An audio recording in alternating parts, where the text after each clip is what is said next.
بسم اللہ الرحمن الرحیم نحمدہ نصلی علی رسول الکریم اما بعد۔ میرے ظاہری حلیے پہ مت جائیے، میری باتوں میں غور کیجیے۔ قبرستان گواہ ہے کہ انسان کی اپنی خود کی کوئی طاقت نہیں ہے۔ غور کیجیے اس بات میں۔ دنیا میں جتنے بھی قبرستان ہیں وہ سب گواہ ہیں۔ انسان کی اپنی خود کی کوئی بھی طاقت نہیں ہے۔ ہمارے جسم میں جو روح ہے وہ اللہ کی مرضی سے، ہمارے جسم میں جو بھی طاقت ہے وہ اللہ کی ہے۔ ہماری آنکھوں میں دیکھنے کی طاقت اللہ کی مرضی سے، ہمارے کانوں میں سننے کی طاقت اللہ کی مرضی سے، ہماری زبان میں بولنے کی کھانے کی طاقت اللہ کی مرضی سے ہے، ہمارے ہاتھ پاؤں میں ہلنے چلنے کی طاقت اللہ کی مرضی سے ہے۔ اچھی طرح سے سمجھیے اس بات کو۔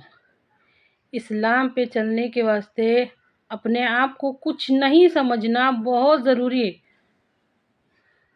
اپنے آپ کو اللہ کے حکموں کے مطابق ڈھالنا، اس کی رضا میں راضی ہونے کے واسطے اپنے آپ کو کچھ نہیں سمجھنا بہت ضروری ہے۔ ان باتوں میں غور کر کے دیکھو۔ ہمارے جسم میں جو روح ہے وہ اللہ کی مرضی سے۔ اگر انسان کی خود کی طاقت یا اختیار ذرا سی بھی ہوتی، اس کا ذرا سا بھی اپنے خود کے اوپر زور ہوتا تو وہ اپنے آپ کو مٹی میں کبھی نہ دباتا۔ اچھی طرح سے سمجھے اس بات کو۔ سب ہماری خود اپنے اوپر کوئی طاقت کوئی قوت نہیں ہے، یہ سمجھنا بہت ضروری ہے۔ اللہ تعالیٰ سے تعلق مضبوط ہونے کے واسطے اسلام کی منشا کیا ہے؟ اسلام کی منشا یہ ہے کہ انسان اللہ کے حکموں کے مطابق زندگی گزارے۔ یہ آسان کب لگے گا؟ نفس اور شیطان اپنے ذہن سے سوچنے کو لگائیں گے، نہیں یہ ٹھیک ہے، ہمارے واسطے یہ ٹھیک ہے، نہیں ہمارے واسطے یہ صحیح ہے، یہ صحیح ہے۔ ہمارے دماغ کو ایسا لگتا نہیں، ہمارا کچھ بھی نہیں ہے۔ ہم کو سب سے پہلے ہماری میں اور میری ختم کرنا پڑیں گی۔ اپنے آپ کو کم سے کم لیول پہ کہ میرا کوئی درجہ کچھ نہیں ہے اللہ کے حکموں کے آگے، نبی کریم صلی اللہ علیہ وسلم کے طریقے کے آگے۔ آج کیا وجہ ہے کہ دن وَقُلْ جَاءَ الْحَقُّ وَزَهَقَ الْبَاطِلُ إِنَّ الْبَاطِلَ كَانَ زَهُوقًا، اور کہہ دو کہ حق آئے گا جبھی تو باطل جائے گا، حق آنے کے بغیر باطل جا نہیں سکتا، اجالا آنے کے بغیر اندھیرا جا نہیں سکتا۔ ہر وہ چیز جو بیچ میں آ رہی ہے اس کو ایک کر کے خود سے دور کرنا پڑے گا۔ ہر کام اللہ کی مرضی سے ہوتا ہے، یہ غور کرنے پہ پتہ چلے گا۔ ہم کب غور کرتے ایسا؟ ہم نے کبھی یہ غور کیا؟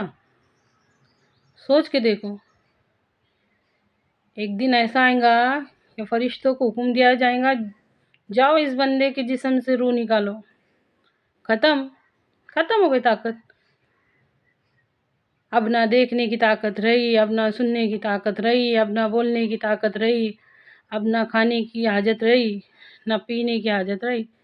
ختم۔ امتحان جسم میں روح ہے باقی جب تک ہے، اب اس کے بعد تو حساب ہے۔ اللہ کے واسطے اس بات میں غور کیجیے۔ اور آپ ہی کے ایک مرتبہ سن لینے سے سب کچھ نہیں ہوگا۔ جب سنے نا تو ان باتوں کو آگے بڑھانے کی کوشش کیجیے۔ سننا سمجھنا بہت ضروری ہے۔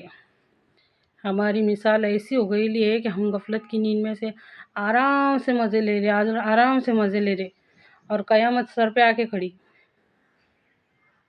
بہت قریب ہے۔